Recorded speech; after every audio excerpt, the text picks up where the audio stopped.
The rise of influencers like Eman Gadzhi, Belmar, and Andrew Tate isn't a coincidence. It's a calculated move born from chaos, exploiting fear and desperation. Their success feels far from organic, hinting at something far darker beneath the surface. Let's uncover the chilling power these figures wield over the masses. As we look closer, the time of their meteoric rise feels disturbingly orchestrated. These influencers didn't just appear during economic chaos, they thrived on it, preying on fears about unstable jobs and the desperate craving for financial freedom. Their narratives offer more than escape. They dangle the illusion of power, an invitation to join an elite club of untouchable wealth. But behind their carefully crafted stories lies something darker, a calculated pull into a world of control and manipulation. Their messaging, steeped in exclusivity and promises of enlightenment, aligns eerily with the whispered tactics of the Illuminati. Eman Gadzhi, for instance, presents himself as a self-made millionaire, claiming an $85 million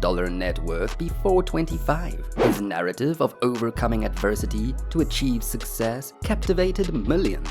However, upon closer examination, inconsistencies emerge. His business filings reveal unsettling inconsistencies, casting doubt on his proclaimed wealth and hinting at a carefully crafted facade to manipulate the desperate. Similarly, as we observe Belmar's rapid ascent in the digital realm, it immediately raises some eyebrows. His content often delves into esoteric themes, subtly referencing secret societies and hidden knowledge. Is this mere coincidence, or is there a deliberate attempt to associate with the mystique of the Illuminati? Andrew Tate's rise strikes as following a similar pattern, shrouded in controversy yet undeniably strategic. His Hustlers University, marketed as a gateway to wealth and independence, feels eerily similar to the methodologies of secret societies, promising enlightenment to those who are willing to pay the price of admission.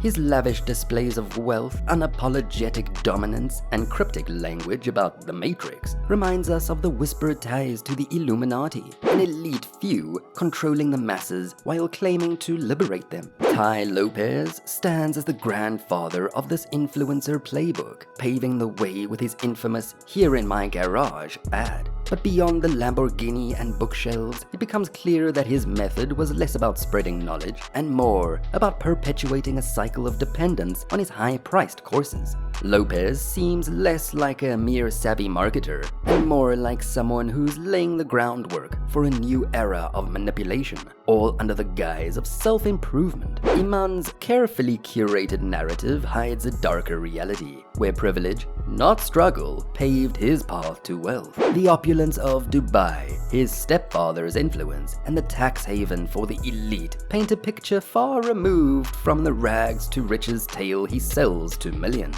His Gentleman's Croquet Club NFT project, cloaked in promises of wealth and exclusivity, left disillusionment and financial ruin in its wake. This wasn't an isolated incident. Reports also tie him to questionable investments that disproportionately targeted his own followers, draining their resources under the guise of mentorship. The carefully spun illusion of struggle, paired with his almost messianic rhetoric, draws followers into his orbit, leaving them blind to the veiled exploitation that defines his career. Something about Andrew Tate's story leaves us questioning everything about his rise to power. His story carries familiar shadows, with his ascent fueled by Hustlers University, a venture designed to lure the desperate with promises of escaping the Matrix. His rhetoric of power and rebellion reveals a striking paradox. A man preaching independence while trapping followers in a carefully constructed web of control. The cryptic symbols he uses, the obsessive loyalty of his fans, and the eerie repetition of his narratives all suggest something far darker, a calculated effort to maintain dominance and authority. His unapologetic displays of power and wealth serve as bait,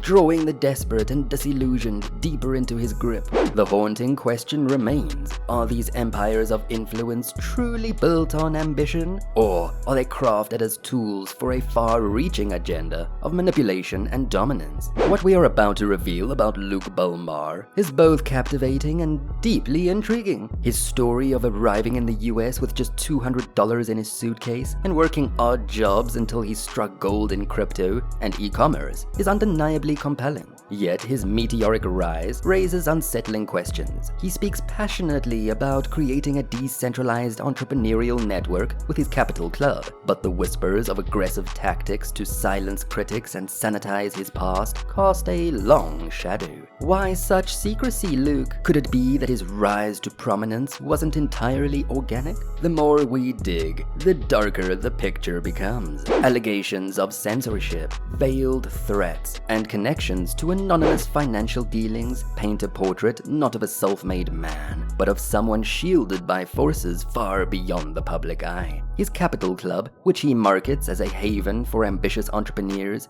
drips with themes of exclusivity and power. A network that eerily resembles the clandestine brotherhoods whispered about in conspiracy circles. The connections don't stop there. What we've uncovered about these influencers is almost too calculated to ignore, guys. Sprawling networks and cult-like followings that echo the alleged modus operandi of the Illuminati. The imagery is hauntingly persistent. Pyramids, eyes, cryptic messaging in their branding, and carefully worded phrases to brotherhood and exclusivity. Eman's NFT project, marketed as a gentleman's club, feels eerily reminiscent of secret elite societies. You can't ignore the ominous role social media plays in this web of influence. Platforms like YouTube, Instagram, and TikTok feel like instruments of manipulation, broadcasting carefully crafted messages of self-help, financial freedom, and indulgent luxury to millions. These influencers, appearing on each other's podcasts and events, weave a darkly interconnected network of mutual promotion, creating an ecosystem that feels more like a conspiracy than collaboration. We can see Eman, Luke, and others like Andrew Tate and Tai Lopez flaunting their wealth with calculated precision, their dominance of their niches seemingly unassailable. It feels less like ambition and more like a meticulously coordinated effort to control narratives, leaving little doubt that something far more orchestrated lies beneath the surface. Even beyond the direct parallels, there's eerie similarity in their lifestyles. The sprawling mansions, luxury cars, and jet-setting routines not only captivate their followers, but also mirror the excess often attributed to the elite. The flamboyance serves as a dual purpose, inspiring envy and reinforcing their positions as gatekeepers to success. But what if these displays are more than just marketing tools? What if they are symbols, signaling allegiance to an unseen order? The next time you scroll through your feed and see another glamorous post or motivational reel, consider how these carefully crafted messages might serve a larger agenda. The influencers we admire may not be as independent as they appear. Their every move seemingly orchestrated to maintain control and serve hidden interests, shrouded in secrecy. If you found this unsettling glimpse into the world of shadows thought-provoking, make sure to like, subscribe, and turn on the notifications. Share your thoughts in the comments below. The answers may be closer than you think, but only if you're willing to look beyond the illusion.